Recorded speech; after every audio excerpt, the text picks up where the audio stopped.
Labour की क्या definition है? Whose labour? जो काम कर रहा है फिजिकल। फिजिकल काम कर रहा है, ओके। और जिसके पास हायरिंग पावर नहीं है और वो डायरेक्टली फिजिकल वर्क में इन्वॉल्व है, मैनेजमेंट स्टाफ में नहीं आता। फिजिकल फिजिकल में इन्वॉल्व है और साथ में जिसके पास हायरिंग कैपेसिटी हायरिंग पावर नहीं है, प्रोडक्शन से जिसका डायरेक्ट लिंक हो रिलेटेड जिसका प्रोडक्शन से डायरेक्ट लिंक, ओके। और अथॉरिटीज नहीं है, गुड। प्रोडक्शन पे काम करते हैं जी। और वर्ड हम यूज़ करते हैं एम्प्लॉयर।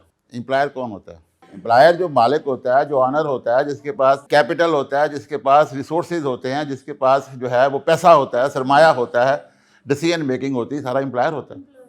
ऐसे ही है। और एम्प्लॉय कौन होता है? जिनको एम्प्लॉयर हायर करता, जिनको एम्प्लॉयर हायर करता है वो आपके एम्प्लॉय होते हैं। एग्री? ओके। अब जिनको एम्प्लॉयर हायर करता है वो एम्प्लॉय होते हैं। और एम्प्लॉयर वो होता है जिनके पास अथॉरिटी होती है, एम्पावरमेंट होता है, डिसीजन मेकिंग होती है, कैपिटल होता है, इन्वेस्टमेंट होती है, पैसा होता है, सरमाया होता है, सब कुछ होता है। और अगर वो अथॉरिटी, एम्पावरमेंट, डिसीजन मेकिंग किसी एम्प्लॉय को दे दे तो वो क्या बन जाएगा? बन जाएगा ना। कोई इस पर सेकंड? ठीक है। जिस एम्प्लॉय को आप एम्पावरमेंट दे देंगे या डिसीजन मेकिंग दे देंगे या मैनेजमेंट फंक्शन दे देंगे, प्लानिंग, कंट्रोल, ऑर्गेनाइजेशन डेवलपमेंट, जो आप उसको इख्तियारात दे देंगे तो वो एम्प्लॉय क्या बन जाएगा? एम्प्लॉयर बन जाएगा। और जिसको नहीं देंगे वो एम्प्लॉय नहीं, वो वर्कर रह जाएगा। या जिसको आप लेबर कह रहे हैं। जिस एम्प्लॉय को एम्पावरमेंट दे देंगे, डिसीजन मेकिंग दे देंगे, ऑनरशिप दे देंगे, मैनेजमेंट डिसीजन दे देंगे, वो आपका एम्प्लॉयर। और जिसको नहीं देंगे वो वर्कर। अगर आपने इसको समझ लिया तो आपने इंडस्ट्रियल रिलेशन सिस्टम को समझ लिया। क्योंकि इंडस्ट्रियल रिलेशन सिस्टम जो है वो मास्टर सर्वेंट पे चल रहा है।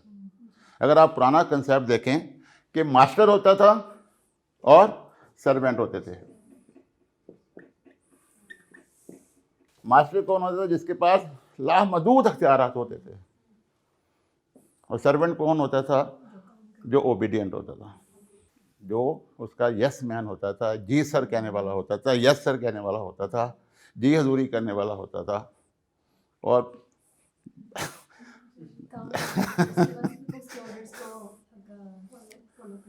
यस मैन हो जाता था ना। वैसे तो बदकिस्मती से बहुत सारे हमारे एम्प्लॉयर भी यस मैन बन जाते हैं इसलिए कि उन्हें अपने आप पे कॉन्फिडेंस नहीं होता। तो मैंने आपको एम्प्लॉयर बनाना है, मैंने आपको वर्कर नहीं बनाना। मैंने आपको डिफ्रेंशिएट इसलिए ये बता रहा हूँ कि वर्कर जिसके पास अथॉरिटी नहीं है, जिसके पास डिसीजन मेकिंग नहीं है, जिसके पास मैनेजमेंट फंक्शन नहीं है, जो ओबीडियंट है, जो फॉलो करता है आपकी इंस्ट्रक्शन को, जो वो काम करता है जो आप उसको बताते हैं, उसके नीचे कोई सुपरविजन नहीं है, उसके नीचे कोई काम नहीं कर रहा होता, वो किसी को इंस्ट्रक्शन नहीं दे रहा होता, वो इंस्ट्रक्शन ले रहा होता है। तो उसको आप वर्कर कह लें, लेबर कह लें, या ओबीडियंट सर्वेंट कह लें। तब आपकी ऑर्गेनाइजेशन में एक वर्कर कैटेगरी है और एक एम्प्लॉयर कैटेगरी। अब आपके लिए बड़ा आसान हो जाएगा कि आप जाके जब कोई लेबर लॉ देखें तो आप डिसाइड कर सकें कि हमारे कौन से एम्प्लॉइज़ हैं जिन पे ये लॉ अप्लाई होगा और कौन से एम्प्लॉइज़ हैं जिन पे ये लॉ अप्लाई नहीं होगा। ठीक है। और जब हम लॉ की बात करते हैं तो लॉ क्या है? इन्फोर्समेंट। लॉ क्या है? इन्फोर्समेंट है कि इन्फोर्सफुली आपको उसकी कंप्लायंस करनी है। और अगर आप लॉ की कंप्लायंस नहीं करेंगे तो क्या होगा? सज़ा होगी, जुर्माना होगा। जिसके दिल में जो आएगा वो करेगा। किसके बारे में? वर्कर के बारे में। क्योंकि हमारा वर्कर के बारे में क्या कंसेप्ट है कि ये तो कैजुअल होते हैं, टेम्परेरी होते हैं, आर्जी होते हैं, डेली बेसिस पे होते हैं, ये ठेकेदार के थ्रू रखे जाते हैं, इनके तो राइट ही नहीं होते, प्रोटेक्टेड राइट ही नहीं होते। सिर्फ राइट्स होते हैं जो ह्यूमन रिसोर्स मैनेजमेंट में जो हमारा मैनेजमेंट स्टाफ होता है उनके राइट्स होते हैं, उनकी अप्रेजल भी होती है, उनके KPI भी सेट होते हैं, उनको इंसेंटिव भी मिलता है, उनको बोनस भी मिलता है। और जब वर्कर की बारी आती है तो क्या कहते हैं हम, ये क्या काम करते हैं, लोडिंग अनलोडिंग करते हैं ना, शिफ्टिंग करता है ना, हार्टिकल्चर है, स्वीपर है, माली है, टी मेकर है, हेल्पर है या क्लीनर है, यही कहते हैं। क्योंकि माइंडसेट यही है। ये माइंडसेट कहाँ से आया? Master servant relationship. ठीक है, 1919 से पहले, 1990 से पहले जब ये ILO नहीं बना था, इंटर लेबर ऑर्गेनाइजेशन नहीं बनी थी, तो उससे पहले सिर्फ मास्टर सर्वेंट रिलेशनशिप चलता था। और सर्वेंट जो थे वो अपने राइट्स के लिए फाइट करते थे। बहुत से 200 साल 300 साल तक ये चलता रहा, मूवमेंट चलती रही कि हमारे राइट्स दिए जाएं। राइट्स क्या हैं? किसको कहते हैं राइट? कौन से हकूक? वर्कर के क्या हकूक होते हैं? ये बोले जानो माल का तो सेफ्टी होगी और अच्छे अमाउंट की सैलरी होनी चाहिए। ओके, ये तो आपने देखा ना, एक फंडामेंटल राइट्स होते हैं। एक राइट्स होता जो आपकी जॉब से रिलेटेड हैं। जॉब से रिलेटेड राइट्स क्या हैं? मेडिकल एक्सपेंस हो गए। अभी तक आपने कोई लॉ के बारे में कुछ नहीं बताया कि जो उसके बेसिक राइट्स हैं वो क्या हैं। उसके वर्किंग आवर, उसका वीकली रेस्ट, उसका इंटरवल फॉर रेस्ट, उसकी कंपनसेटरी हॉलीडे, उसकी जो है वो मिनिमम वेज, उसकी सोशल सिक्योरिटी, उसका एम्प्लॉयज़ ओल्ड एज बेनिफिट, उसका वर्कमैन कंपनसेशन, उसका वर्क प्लेस से रिलेटेड जो उसकी फैसिलिटीज़ हैं, और उस even worker and worker family. ठीक है, वर्कर एंड वर्कर फैमिली। क्यों? क्योंकि वर्कर जब आपके पास आता है तो उसके पूरे बच्चे, पूरी फैमिली जो पीछे उसके होते हैं, उसके ज़हन में होते हैं, जिसके लिए वो सारा कुछ कर रहा होता है। तो अगर हम प्रोटेक्टेड राइट में वर्कर एंड वर्कर की फैमिली को वो प्रोटेक्टेड राइट देंगे तो क्या उससे उसका मोटिवेशन लेवल बेहतर होगा कि नहीं होगा? हमें क्या करना है? हमें उस एम्प्लॉय, उस लेबर को और लेबर की फैमिली को प्रोटेक्शन देनी है।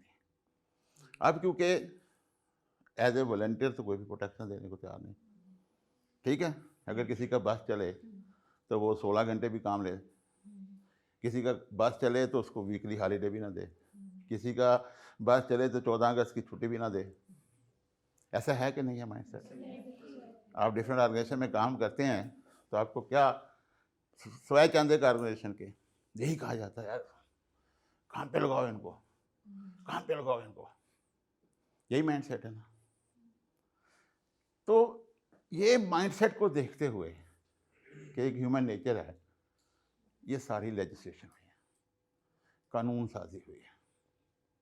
कोई इतना मुश्किल नहीं है कानून, बहुत ही आसान है अगर आप अंडरस्टैंड कर लेंगे। ठीक है, कानून से डरते हैं लोग, समझ ही नहीं आता जी, ऊपर से गुजर जाता है। तो क्या समझ नहीं आना? अगर वर्किंग आवर है तो वर्किंग आवर ही लिखा ना कि एक वर्कर के इतने वर्किंग आवर होने चाहिए। अब इसमें क्या मुश्किल है? सिर्फ पढ़ना पड़ता है। ठीक है, कि उसकी वीकली रेस्ट कितने दिन के बाद होनी चाहिए, उसको कंपनसेटरी कैसे देनी है, उसको ओवर टाइम की पेमेंट कैसे करनी है, उसकी सेफ्टी के बारे में क्या करना है, उसकी हेल्थ के बारे में क्या करना है, उसका एक्सीडेंट हो जाए तो क्या करना है। these are the labour law. ठीक है, तो वो जो रिलेटेड है, जो ह्यूमन रिसोर्स के आपने जो सारी चीज़ें, रिक्रूटमेंट, सिलेक्शन, प्लानिंग, उसकी परफॉर्मेंस अप्रेजल, डेवलपमेंट, वेलफेयर, जो कुछ भी आपने पढ़ा है वर्कर के बारे में, लेकिन वो वर्कर के बारे में जो बना है वो कानून की शक्ल में बना है। और जो आपकी HR की पॉलिसीज़ हैं, HR के मैनुअल हैं, वो किसके बने हुए हैं? मैनेजमेंट ने बनाए हैं, बोर्ड ऑफ डायरेक्टर ने बनाए हैं। हर ऑर्गेनाइजेशन की HR पॉलिसी डिफरेंट है। अगर आप एक कंपनी से दूसरी कंपनी में जाएं तो हर एक ने अपनी अपनी मैनेजमेंट पॉलिसी बनाई है। किस बेसिस पे बनाई है? कंपनी की रिक्वायरमेंट होती है, या अपने आप को कंपेटिटिव रखने के लिए, अपने आप को बेस्ट एम्प्लॉयर साबित करने के लिए, वो हमने जो है अपने HR की पॉलिसी बनाई हुई है। लेकिन व्हाट अबाउट लेबर? वो स्टैंडर्ड नहीं है, वो मिनिमम बेंचमार्क है। ठीक है, वो मिनिमम बेंचमार्क है जो लॉ में दिया गया है। ये ना समझें कि बस जो उस पर दे दिया बस उस पर वो हरफ आखिर है, उससे आगे हमने नहीं जाना। अगर मिनिमम वेज 20,000 है तो हमने 20,100 नहीं देना, कानून में नहीं लिखा हुआ। कानून ने तो इसलिए कहा है कि 20,000 दे दो ताकि वो सर्वाइव कर सके। इससे ज़्यादा देंगे तो उसका मोटिवेशन लेवल बेहतर होगा। ठीक है, हम पूछते रहते हैं जी कितनी होगी जी मिनिमम वेज, क्या हो गया। तो ये जो बेसिक जो बेंचमार्क्स हैं, जो बेसिक जो फंडामेंटल जो उसके राइट्स हैं, वो सिर्फ लॉ में किए हैं। ठीक है, और उसको इम्प्रूव करने की आपको इजाज़त है, बेहतर करने की इजाज़त है, बिगाड़ने की इजाज़त नहीं। ठीक है, क्योंकि लॉ किसने बनाया? किसने बनाया लॉ? लॉ मैनेजमेंट कहाँ बनाती है? लॉ किसने बनाया? गवर्नमेंट ऑफ पाकिस्तान ने बनाया है या गवर्नमेंट ऑफ पंजाब ने बनाया? कैसे बनता लॉ? असल में जो आपके इलेक्टेड MNA MPs हैं, इनको आप सिर्फ इसलिए इलेक्ट करते हैं कि ये जाके कानून साजी करें। ठीक है, और ये कानून साजी करने के अलावा सारे काम करते हैं। आप उनको रिस्पेक्ट दे के भेजते कि जाके अच्छे अच्छे लॉ बनाएं for the welfare of the people, fundamental rights के बारे में बात करें। लेकिन वो कहते हैं हमें नालियाँ बनाने के लिए पैसे दे दो, हमें सड़कें बनाने के लिए पैसे दे दो, हमें डेवलपमेंट एक्सपेंस दे दो। लेजिस्लेशन करते हुए मौत पड़ती है उनको। और लेजिस्लेशन के लिए फिर जब आप उसमें ज़हर है, जब इनके पास MNA MPA के पास प्रोसीजर क्या होता है, पहले एक बिल बनता है, वो जाता है कैबिनेट के पास। एक कैबिनेट होती है पार्लियामेंट में जिसमें मिनिस्टर्स वगैरह होते हैं। अगर सूबाई है तो चीफ मिनिस्टर होता है, अगर फेडरल है तो प्राइम मिनिस्टर होता है, और उसकी कैबिनेट होती है। पहले वो प्रपोज़ल बन के कैबिनेट के पास जाती है, कैबिनेट उस पर डिस्कशन करती है, कबीना जिसको कहते हैं। फिर कबीना फैसला करती है कि इसको लॉर्ड विन के पास भेज दें, इसको किसी कमेटी के हवाले कर दें, ताकि इस पे जो भी लकूनाज हैं वो रिमूव किए जा सके। ठीक है, और वो करने के बाद फिर एक बिल बनता है जो फिर पार्लियामेंट में पेश होता है। पार्लियामेंट मीन नेशनल असेंबली या प्रोविंशियल असेंबली। वहाँ पे जब बिल पेश होता है, वहाँ फिर उस पर बहस होती है, और बहस होने के बाद फिर वोटिंग होती है। और अगर मेजॉरिटी ऑफ लोग उसको पार्लियामेंटेरियन उसको पास कर देंगे, तो फिर वो अगर नेशनल असेंबली है तो सेनेट में जाएगा, वहाँ से भी उसकी अप्रूवल होगी। सूबाई असेंबली है तो वो गवर्नर के पास जाएगा और वहाँ से साइन होगी। तो इसे लॉ कौन बनाता है? पार्लियामेंटेरियन गवर्नमेंट बनाती है। किसी भी लॉ का एक लफ्ज़ भी आप चेंज नहीं कर सकते। लॉ का कोई लफ्ज़ आप चेंज नहीं कर सकते, उसको अमेंड नहीं कर सकते। आप उसमें दी हुई चीज़ों को बेहतर कर सकते हैं, इम्प्रूव कर सकते हैं। ठीक है, तो लेबर लॉ क्या है? For the protection of the right of the workers. कौन से वर्कर?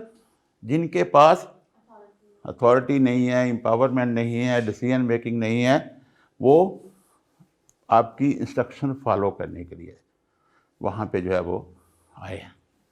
जो काम आपने लगा दिया वो काम उस पे उन्होंने जो है वो करना शुरू कर दिया।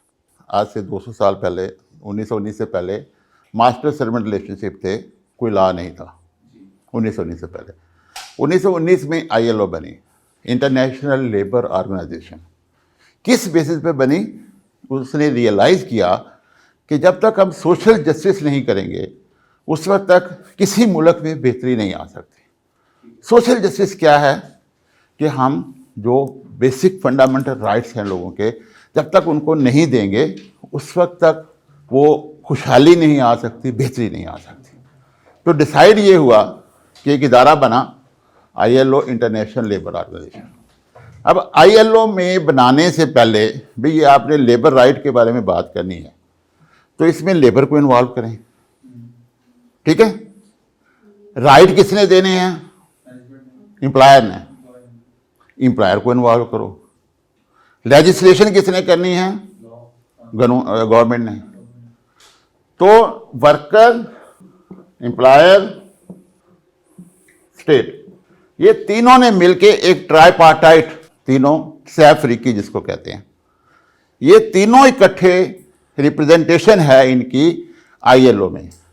ILO जो पूरे वर्ल्ड के लिए लेबर राइट पे काम करता है। इंटरनेशनल लेबर ऑर्गेनाइजेशन, और उसके 187 जो उसके मेंबर मालिक हैं, वहाँ पे भी रिप्रेजेंटेशन हर मुल्क की, हर कंट्री की ट्राईपार्टाइट बेसिस पे है। पाकिस्तान से भी जो 3 लोग हैं उसमें जो रिप्रेजेंटेशन दी है, उसमें एक एम्प्लॉयर रिप्रेजेंटेटिव है, एक वर्कर रिप्रेजेंटेटिव है और एक स्टेट रिप्रेजेंटेटिव। अब इस तरह से आप देख लें कि दुनिया के जो 187 ममालिक हैं उनके एक एम्प्लॉयर, एक वर्कर और एक स्टेट रिप्रेजेंटेटिव, वो 3 वहाँ पे रिप्रेजेंटेशन दे रहे हैं। एम्प्लॉयर किसके बारे में बात करता है? एम्प्लॉयर अपनी प्रोटेक्शन के बारे में बात करता है। वर्कर किसके बारे में बात करता है? वो अपने बेसिक राइट के बारे में बात करता है। और स्टेट उन दोनों की बात सुनने के बाद उन दोनों में कंसेंसस डेवलप करती है और फिर उस पर कानून साजी जो है वो होती है। अच्छा, वो सिस्टम जब आप आईएलओ में एक आईएलओ कन्वेंशन जारी करता है। कन्वेंशन क्या है? जैसे वर्किंग आवर का है, चाइल्ड लेबर का है, वेलफेयर का है, कंपनसेशन का है, हरासमेंट का है, हेल्थ सेफ्टी का है, या मिनिमम वेज का है। वहाँ से एक कन्वेंशन आता है। वो कन्वेंशन है बाइंडिंग सारे मेंबर मालिक पे कि वो उसकी पाबंदी करेंगे। किस तरह से? अब पाकिस्तान में हम कभी ये तो नहीं कहते ना, हम कहते हैं जी कंप्लायंस ऑफ लेबर लॉ। कभी आपने सुना कि compliance of international labour convention? नहीं सुना ना। इंटरनेशनल लेबर कन्वेंशन की डायरेक्ट कंप्लायंस नहीं हो सकती। उसकी मॉनिटरिंग के लिए इंटरनेशनल लेबर ऑर्गेनाइजेशन के लोग हैं कि वो आके ऑब्जर्व करते हैं कि आपकी जो कानून साजी हुई है वो उस स्टैंडर्ड के इन अकॉर्डेंस हुई है, उसमें वो स्टैंडर्ड की सारी रिक्वायरमेंट या कन्वेंशन की सारी रिक्वायरमेंट पूरी हुई है। ठीक है, जो कन्वेंशन बना वो कन्वेंशन हमारे पास आया, हमारे मुल्क में आया। यहाँ पे हमने वर्कर, एम्प्लॉयर और स्टेट रिप्रेजेंटेटिव ने मिल के उस पर डिस्कशन की और फिर उस पर कानून साजी के लिए जो है वो कहा गया और फिर राइट अप हुआ, कानून साजी हुई। तो इसमें participation of employer, participation of labour and participation of state. कोई भी लॉ पाकिस्तान में ट्राईपार्टाइट कंसल्टेशन के बगैर नहीं बना। अगर गवर्नमेंट कोई डायरेक्ट लॉ बनाने की कोशिश करेगी, एम्प्लॉयर उसको चैलेंज कर देगा।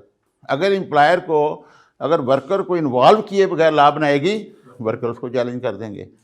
और अगर एम्प्लॉयर उसको जो है वो एम्प्लॉयर के खिलाफ जाएगा, एम्प्लॉयर चैलेंज करेंगे, वर्कर के खिलाफ जाएगा। इसलिए जितने भी लॉज हैं ये सारे क्या हैं? इन कंसल्टेशन है।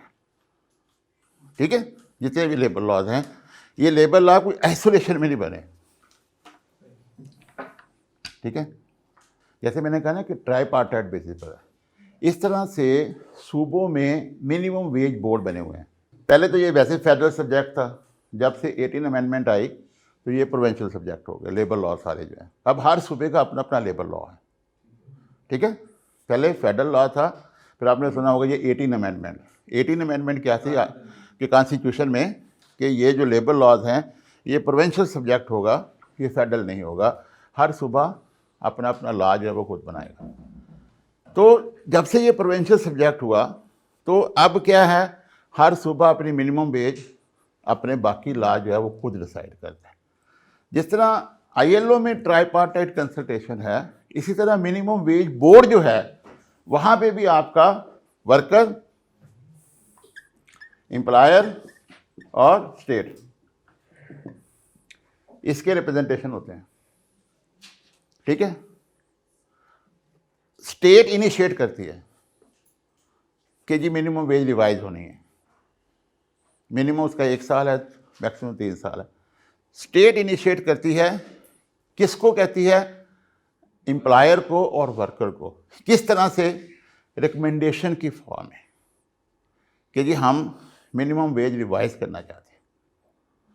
तो एम्प्लॉयर और वर्कर, ये सारी इंडस्ट्री में जाता है, जो रेलिवेंट हैं उनको ये इन्फॉर्मेशन जाती है कि गवर्नमेंट मिनिमम वेज रिवाइज करना चाहती है, आप अपनी रिकमेंडेशन दें। वो एक प्रपोज इन्फॉर्मेशन भेज देते हैं कि जी सपोज स्टेट ने कहा जी 20,000 हमारे हिसाब से मिनिमम वेज है। इस पे एम्प्लॉयर और वर्कर को कहा कि अपने अपने कमेंट्स दे दें। एम्प्लॉयर क्या कहता है कि मैं तो 20,000 नहीं दे सकता, मेरे तो पहले ही नहीं खर्चे पूरे हो रहे। वर्कर क्या कहता है, वो जी 20 तो बहुत कम है, इसको 50 करें। रिकमेंडेशन आ गई, उनको बिठा दिया एक टेबल पे, डिस्कशन शुरू हो गई। ये मैं आपको ट्रू स्टोरी से आपको, मैं मेंबर हूँ, I am one of the member of minimum wage board. Discussion शुरू हो गई। एम्प्लॉयर से पूछा, जी पता ही है आपको कोरोना की वजह से इंडस्ट्री का बुरा हाल है, हमारे हालात ही ऐसे नहीं हैं, हम तो 17,500 भी नहीं दे सकते, आप 20,000 रिकमेंड कर रहे हैं, ठीक है। वर्कर क्या कहता है, जी हम भूखे मर गए, हमारी फैमिली, ये वो, काफ़ी डिबेट होती है। और फिर डिबेट के बाद अगर एम्प्लॉयर कहता है मैं तो 17,500 भी नहीं दे सकता, और कह रहे हैं जी 50,000, 40,000, 30,000, वही जो नेगोशिएशन का प्रोसेस होता है। तो करते करते करते आखिर वर्कर कहता चले जी 20,000 ही दे दें, आपकी मेहरबानी, ठीक है। कंसेंसस हो गया। ट्राइपार्टाइट की खूबसूरती ये है कि अगर वो इम्पोज करेगी तो अगर एम्प्लॉयर को बुरा लगेगा तो एम्प्लॉयर उसको चैलेंज कर देगा। उसकी मिसाल सिंध में जो मिनिमम वेज 25,000 फिक्स हुई है, उसमें क्या किया स्टेट ने, 25,000 इम्पोज कर दिया। ऐसे ही है ना, अगर आप इंडस्ट्री से हैं तो आप इसमें बड़ी खबरें गर्म रहती हैं कि सिंध हुकूमत ने 25,000 इम्पोज कर दी, जबकि मिनिमम वेज बोर्ड ने रिकमेंड किया था 19,000। उन्होंने प्रपोज किया था, उन्होंने सजेस्ट किया था, हम उसे ये ट्रू सेंस लें ना। उन्होंने ये नहीं कहा था स्टेट ने कि हमने 20,000 करनी है, बेशक तुम जो मर्ज़ी कर लो, ऐसे नहीं कहा था। जो मैंने आपको मिसाल दिया सिंध मिनिमम वेज बोर्ड की, कि 19,000 पे मिनिमम वेज बोर्ड में कंसेंसस हुआ था, सिंध मिनिमम वेज बोर्ड में, कि जी 19,000 मिनिमम वेज कर दें। एम्प्लॉयर भी राज़ी था, वर्कर भी राज़ी थे, स्टेट भी राज़ी थे। सिंध गवर्नमेंट ने पॉलिटिकली स्टेटमेंट जारी कर दी। पहले हमारे चेयरमैन साहब बिलावल भुट्टो साहब ने कहा ये करने लगे हैं, फिर चीफ मिनिस्टर साहब ने कह दिया ये करने लगे हैं। जब वो इम्पोज किया, वर्कर तो खुश हो गया, एम्प्लॉयर नहीं खुश था। एम्प्लॉयर ने फिर उसको चैलेंज किया 25,000 को। एम्प्लॉयर ने 25,000 को चैलेंज किया कि जी मिनिमम वेज का जो लॉ है, मिनिमम वेज बोर्ड जो बना हुआ है, वहाँ पे जो डिफाइन प्रोसीजर है उसको फॉलो नहीं किया गया, वहाँ पे इम्पोजिशन हुई है, ठीक है। तो इसलिए ये नोटिफिकेशन कैंसिल किया जाए। काफ़ी बहस हुई, लेकिन आपको पता है कोर्ट्स अपने तौर पर आज़ाद होती हैं। उस पर काफ़ी डिबेट के बाद उन्होंने कहा नहीं नहीं नहीं, ये 25,000 जो है वो बिल्कुल सही है। कोर्ट ने भी कहीं, high court, Sindh high court ने भी ये फैसला दे दिया।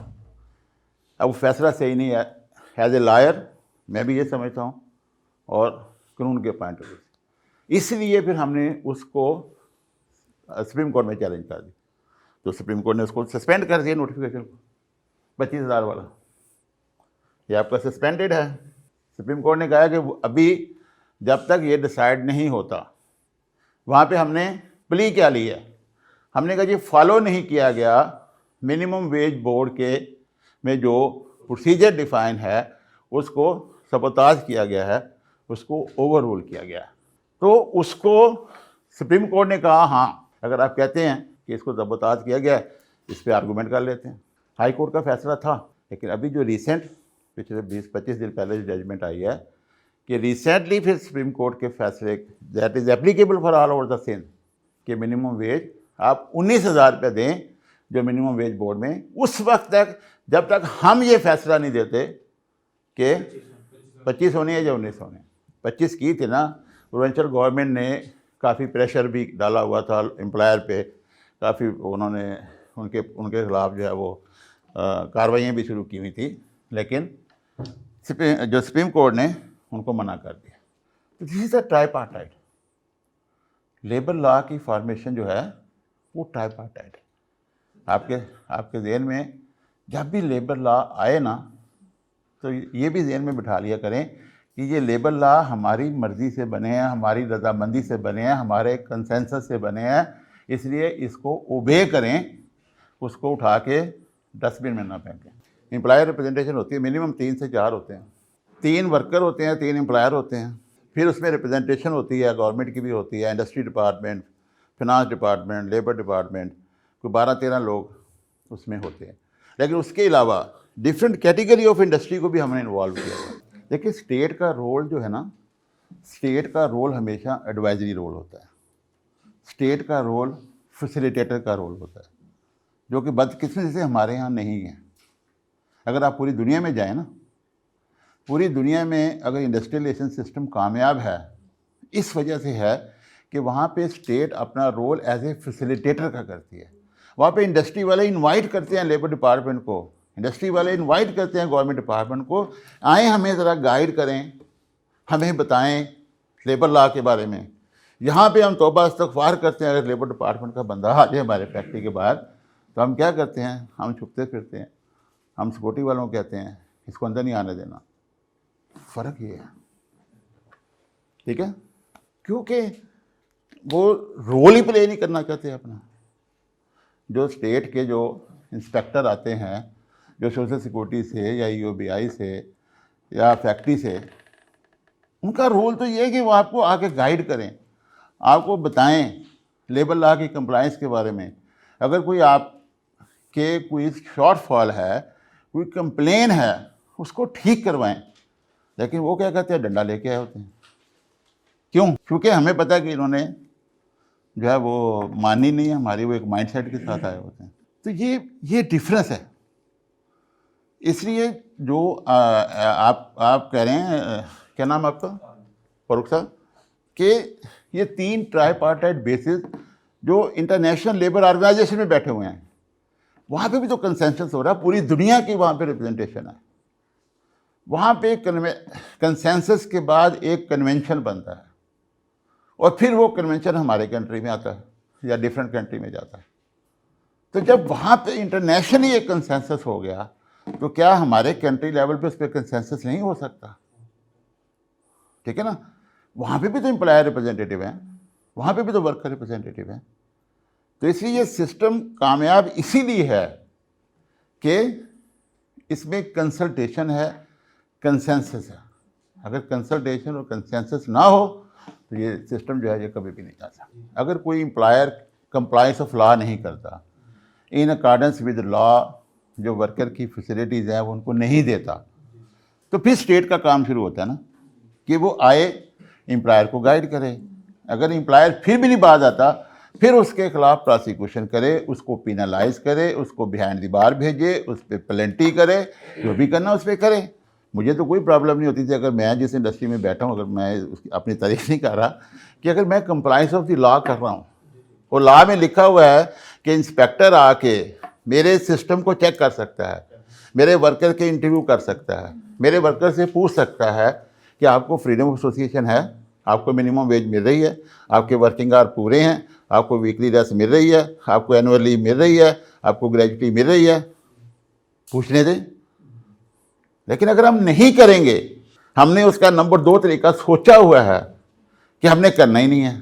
करना क्यों नहीं है? देखिए, मैं अपने लंबे एक एक्सपीरियंस के बाद इस नतीजे पे पहुंचा हूं कि किसी एम्प्लॉयर को बिगाड़ने में हमारा हाथ, हम प्रोफेशनल, आपने बहुत कुछ यहाँ से लर्न करना है, लेकिन अल्लाह करे वो लर्न करने के बाद आप वहाँ जाके उसको एक्सप्लोर कर सकें। ठीक है, क्योंकि हमको कहानी नहीं पढ़ रहे, हम वो चीज़ें पढ़ रहे हैं जो आपने एक ह्यूमन बीइंग के साथ डील करनी है। हम हमेशा कंप्रोमाइजिंग पोजीशन पे आ जाते हैं, हम हमेशा सेठ को खुश करने के चक्कर में रहते हैं, हम यस मैन बनने के, और फिर यस मैन बनने के बाद किस लेवल पे आ जाते हैं, हम अपना लेवल कितना गिरा लेते हैं कि हम वर्कर पे आ जाते हैं। फिर हम कहते हैं हमारे लिए कानून क्यों नहीं बना। बहुत सारे मेरे दोस्त पूछते हैं कि जी वर्कर को तो बड़ी प्रोटेक्शन है, उसको अगर आप टर्मिनेट कर दें तो वो कोर्ट में चला जाता है, बहाल हो जाता है, हमारे लिए क्यों नहीं कानून बना। मैंने कहा आपको कानून की ज़रूरत है कानून की ज़रूरत आपको? बताएं, अगर आपको नौकरी से निकाल दिया जाए तो आपको किसी कानून की ज़रूरत है?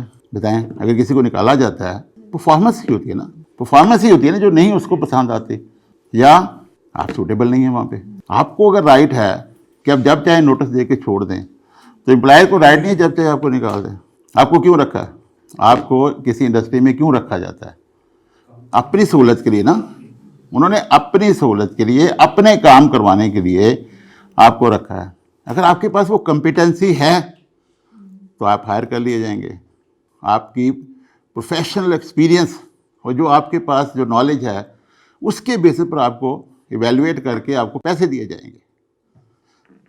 और फिर आपने परफॉर्म करना है, वो परफॉर्म करके आपने अपने आप को प्रूव करना है।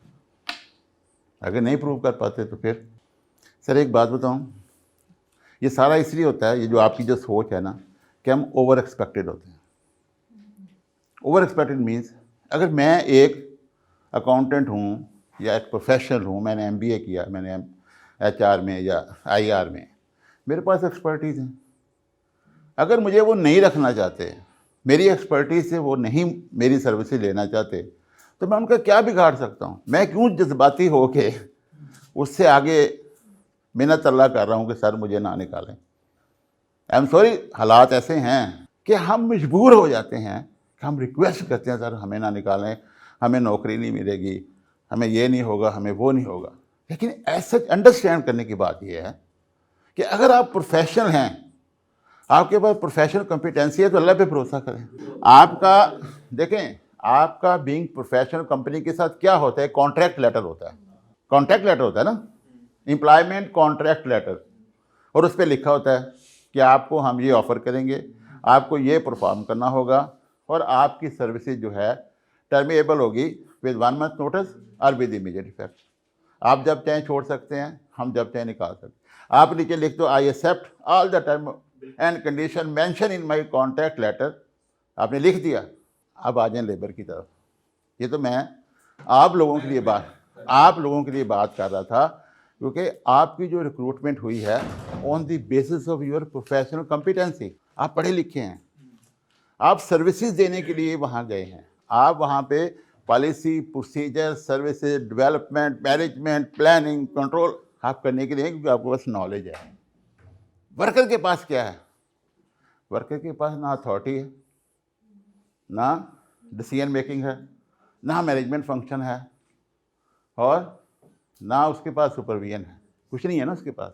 होगा थोड़े थोड़े स्मॉल लेवल पे होगा, लेकिन अंडरस्टैंड करने के लिए बात कर रहा हूँ कि उसके पास नहीं है। उसको आप जजमेंटल होके आप उसके बारे में डिसीजन मेकिंग करते हैं। वर्कर के बारे में आप जजमेंटल हो जाते हैं। आप एक वर्कर के बारे में एक माइंडसेट बना लेते हैं, इसने नौजबिल्ला इसने दाढ़ी रखी हुई है, यानी फ़ौरन हमारे माइंडसेट में हर वर्कर के बारे में एक आइडिया होता है, ये ऐसे है, ये ऐसे है, ये ऐसे है, और हम मौके की तलाश में रहते हैं कि उससे कोई मिस्टेक हो और हम उसको निकाल दें। लॉ क्या कहता है आपका? वर्कर सारे इक्वल हैं, उनके पास अथॉरिटी नहीं है, पावरमेंट नहीं है। लॉ ये कहता है कि अगर आपने एक वर्कर को कम करना है तो जूनियर मोस्ट वर्कर को कम कर दो। ये सिर्फ लॉ में है। अगर आपको वर्कर को फारिग करना है तो इस वजह से फारिग ना करो कि वो आपको पसंद नहीं है। अगर तो आप उसको जूनियर मोस्ट को एज ए ले ऑफ कर देते हैं, रिट्रेंच कर देते हैं, तो किसी भी कोर्ट में चला जाए उसको रिलीफ नहीं मिलेगा। नंबर 1, ठीक है। ये तो हो गया आपकी उसके बेसिस पे कि आपने उसको निकालना है। अब आ जाए परफॉर्मेंस, ठीक है, कि जो आपकी एक्सपेक्टेशन थी परफॉर्म नहीं किया, नेग्लिजेंस की, डिसओबीडियंस की, फ्रॉड किया, थेफ्ट की, मर्डर किया, स्ट्राइक की, कोई भी एलिगेशन है आपने उस बेसिस पे निकाला। एलिगेशन है ना, पहले एलिगेशन ही लगता है ना। तो जो भी एलिगेशन आपने लगाना है, लगाने के बाद उसको एक्सप्लेनेशन के लिए उसको चार्जशीट करें, उसको शो काज नोटिस दें, उसे मौका दें कि आप पे ये एलिगेशन है कि आपने चोरी की है, आप पे ये एलिगेशन है कि आपने बदतमीज़ी की है, आप पे ये एलिगेशन है आप डिसोबीडियंस हैं, आप पे ये एलिगेशन है आप डिसिप्लिन की वायलेशन करते हैं, आप पे ये एलिगेशन है कि आप पंक्चुअल नहीं हैं, रेगुलर नहीं हैं, हैबिचुअल लेट हैं, हैबिचुअल असेंट, जो मर्जी आप एलिगेशन बोलें। लॉ क्या कहता है कि उससे मौका दें कि वो अपना बयान रिकॉर्ड करा सके, अपना जो है वो अंदर से जो उसकी जो वो जवाब देना चाहता है, जो रीज़न जो देना चाहता है, उसको वो बयान करने का मौका दे। ठीक है, आपने शोकाज दिया, उसको रिप्लाई का मौका दें। उसने रिप्लाई दे दी कि नहीं जी अब मेरे पे जो एलिगेशन है गलत है, मैंने ये नहीं किया, जो कि होता है नॉर्मली। फिर आप उसके खिलाफ इंक्वायरी कंडक्ट करें, जो कि बड़ा मुश्किल लगता है सबको। इंक्वायरियाँ करें, या किसने चोरी की ऊपर इंक्वायरियाँ करें, बदतमीजी की इंक्वायरियाँ करें, डिफाइन है, प्रोसीजर में है। नहीं करेंगे उल्टा गले पड़ जाएगा आपके, ठीक है। उसके खिलाफ इंडिपेंडेंट इंक्वायरी करें, किसी अनबाइस पर्सन को जो है उसको इन्वॉल्व करें, उससे क्या भाई इसके खिलाफ इंडिपेंडेंट इंक्वायरी करो। वर्कर को अपना कहने का मौका दें, एविडेंस पेश करने का मौका दें। आप अपनी एविडेंस भी पेश करें, आप भी कर सकते हैं, कोई ज़रूरी नहीं, कोई ऐसा काम नहीं है कि जो आप लीगल वालों से लें, आप भी एक्सपर्टीज ले सकते हैं। तो उससे उसके खिलाफ इंक्वायरी करें इंडिपेंडेंट, और इंक्वायरी ऑफिसर को रिपोर्ट देने दें कि जो इसके खिलाफ एलिगेशन है वो सही है या गलत है। एलिगेशन प्रूव होता है या नहीं होता, मिसकंडक्ट प्रूव हुआ या नहीं हुआ, गिल्टी ऑफ मिसकंडक्ट, ठीक है, गिल्टी ऑफ मिसकंडक्ट। जब उसको गिल्टी ऑफ मिसकंडक्ट कर दिया फिर आप उसको डिसमिस कर दें। होता हमें प्रॉब्लम क्या होती है, हम कहते हैं इमीडिएटली आज इसको मैं ठुड्डे मार के क्यों नहीं निकाल रहा, माइंडसेट ये है। अब वो क्या हालात थे, वो किस बेसिस पे बेचारा उसमें फंस गया, बहुत सारी पॉलिटिकल बातें होती हैं, उनके आपस में कोई रिलेशनशिप के बेसिस पे होती हैं, बहुत बाइसनेस होती है। तो इसलिए हम वो जो है वो इतना बड़ा स्टेप लेते नहीं हैं इंक्वायरी की तरफ। आप उसको अगर नहीं उसकी शक्ल देखना चाहते, आपको वो जहर लगने लग गया है, तो उसको सस्पेंड करके गेट पे बैठा दें, लेकिन इंक्वायरी तो पूरी करें ना। आपने डिसमिस कर दिया, अब ये सारी कार्रवाई आपने की है, फिर यही पे बात आ जाती है कि हो सकता है उसमें फिर बायसनेस हो सकता है वो अंडर इन्फ्लुएंस आ गया हो जो इंक्वायरी ऑफिसर है, हो सकता है उसके बयान को जो उसने दिया है उसको वो कंसीडर ही ना कर सकता किया हो उसने, या जो एविडेंस उसने पेश किया उसको कंसीडर ही ना किया हो। इस बेसिस पे जो है वो उसको प्रोटेक्टेड राइट है कि अगर आपने उसको डिसमिस कर दिया तो उस डिसमिसल को वो चैलेंज करेगा in the court of law, ठीक है। हर डिसमिसल को, हर टर्मिनेशन को वो चैलेंज करने का उसको राइट दिया गया है कि वो जाके कोर्ट में ये कहे कि जी मुझे इन्होंने विक्टिमाइज किया है, मुझे इन्होंने गलत निकाला है, मुझे इन्होंने सफाई का मौका ही नहीं दिया, मेरी बात ही नहीं सुनी। तो फिर तो एक प्रोसीजर है, कोर्ट में चला जाए तो हमारे वैसे हाथ कांपने शुरू हो जाते, परेशान हो, तो कोर्ट में चला गया, कोर्ट में चला गया। भाई कोर्ट में वो इसलिए क्या है कि देखें जी ये जो मेरा डिसमिसल लेटर है, सॉरी ये जो मेरा डिसमिसल लेटर है ये गलत है, इन अकॉर्डेंस विद लॉ नहीं है, मुझे सफाई का मौका नहीं दिया गया, मेरे खिलाफ इंक्वायरी सही नहीं हुई, तो मेरे ये पेपर चेक कर लें, डॉक्यूमेंट चेक कर लें, मज़ीद मेरी कोई एविडेंस रिकॉर्ड करनी वो कर लें और फैसला करें। अगर ये गलत है तो मुझे रीइंस्टेट कर दें, और अगर ये सही है तो ठीक है, डिसमिसल बहाल है।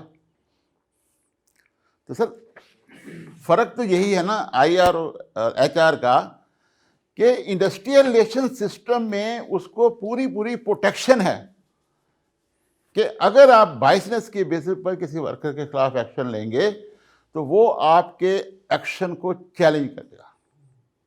अगर आप कंप्लायंस ऑफ द लॉ नहीं करेंगे तो आपका एक्शन, आपके खिलाफ पेनलाइजेशन हो सकती है, प्रोसिक्यूशन हो सकती है, बिहाइंड द बार जा सकते हैं आप। एचआर के किसी एक्शन में आप जेल नहीं जा सकते, लेकिन इंडस्ट्रियल रिलेशन के एक्शन में अगर आपने वायलेशन पे वायलेशन की तो हो सकता है जेल भी जाना पड़े, क्योंकि हम बड़े शौक से फैक्ट्री मैनेजर तो बन जाते हैं, लेकिन ये नहीं पता कि जिस दिन वायलेशन पे वायलेशन हो गई तो बिहाइंड द बार भी जाना पड़ सकता है। तो ये सिस्टम जो हमें एचआर और आईआर का जो हम डिफरेंस जो देख रहे हैं, एचआरएम और IRM, human resource management system and industrial relation management system. अब तो मैंने इतना बता दिया, कोई आप मुझे बताएं कि आपने क्या अंडरस्टैंड किया human resource industrial relation system और HRM में क्या फ़र्क महसूस किया? एग्री करते हैं? इसमें 2 पार्टीज इन्वॉल्व हैं और IRM में 3 पार्टीज इन्वॉल्व हैं, जैसे आपने स्टेट भी बताया। ठीक है, वेरी गुड। तीसरी पार्टी कब इन्वॉल्व होती है? जब आप कंप्लायंस नहीं करते। जब आप कंप्लाइंस नहीं करते, जब आप वायलेशन करते हैं, जब आप इन अकॉर्डेंस विद लॉ नहीं चलते, तो फिर आपको तीसरी पार्टी इन्वॉल्व करनी पड़ती है। और HR में कितनी पार्टीज होती हैं? तो उसमें अगर वायलेशन करेंगे तो क्या होगा?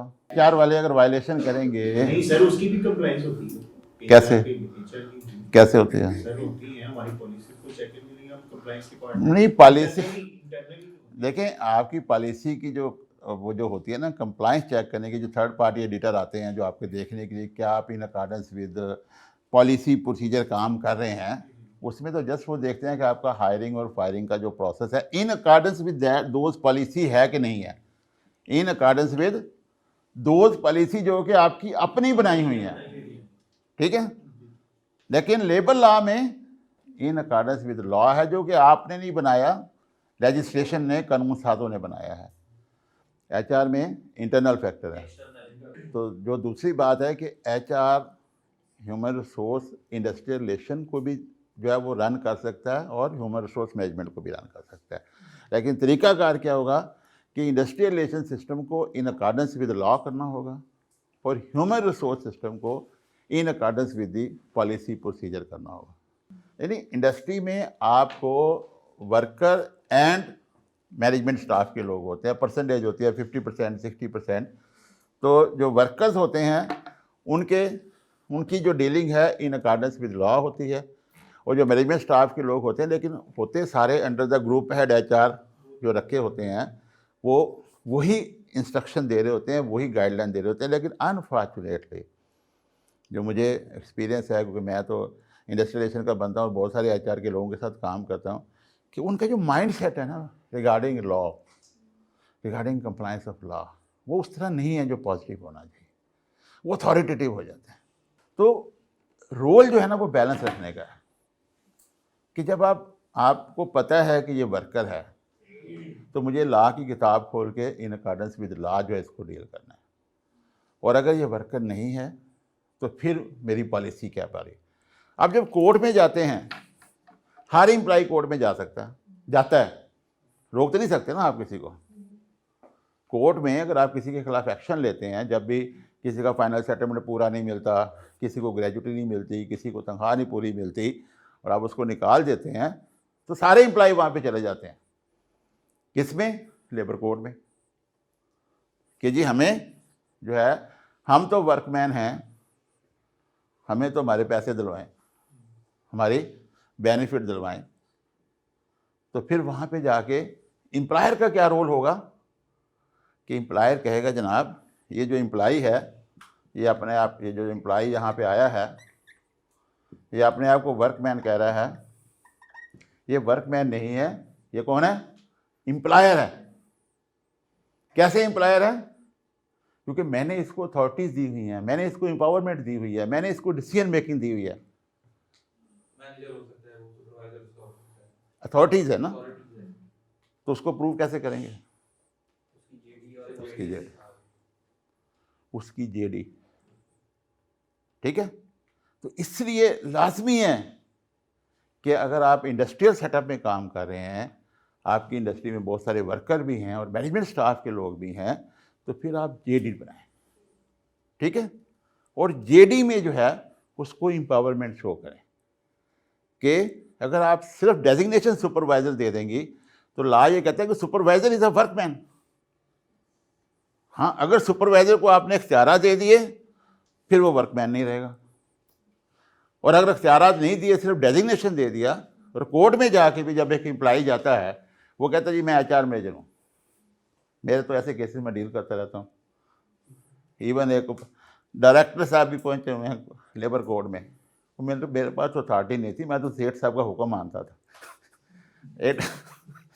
एक सर लेफ्टिनेंट जनरल साहब पिछले में, वो भी एक कंपनी में डायरेक्टर थे, वो भी कहते मैं वर्कमैन हूँ, मैं तो सिर्फ यस मैन था सेठ साहब का, तो मुझे मेरे बेनिफिट दिलवा दें। तो ये माइंडसेट की बात है कि हम ये समझते हैं कि हमें रिलीफ मिल रहा है लेबर कोर्ट से, इसलिए हम भागते हैं लेबर कोड की तरफ, और फिर लेबर कोड का सुन के हमारे मैनेजर भी परेशान हो जाते हैं, यार ये कहीं हमें वो जो है ना लेबर कोड कहीं फांसी ना लगा दे कि हमें ये ना कर दे वो ना कर। जस्ट आपके अंदर से जो खौफ है ना लेबर लॉ का, मुझे वो ख़त्म करना है कि अगर आप उस लॉज को अंडरस्टैंड कर लेंगे कि उसकी हायरिंग, उसकी प्लेसमेंट, उसकी फायरिंग, उसका वर्क प्लेस, उसकी कंपनसेशन, उसकी वेलफेयर, उसकी जो है वो पेमेंट्स ऑफ वेजेस, जो भी अगर इन अकॉर्डेंस विद लॉ आप कर देंगे तो आपको कोई कुछ नहीं कहेगा। लेकिन अगर आप उसको रिव्यू नहीं करेंगे, अपना ऑडिट ही नहीं करेंगे, तो फिर हर वक्त आपके ऊपर तलवार लटकती रहेगी।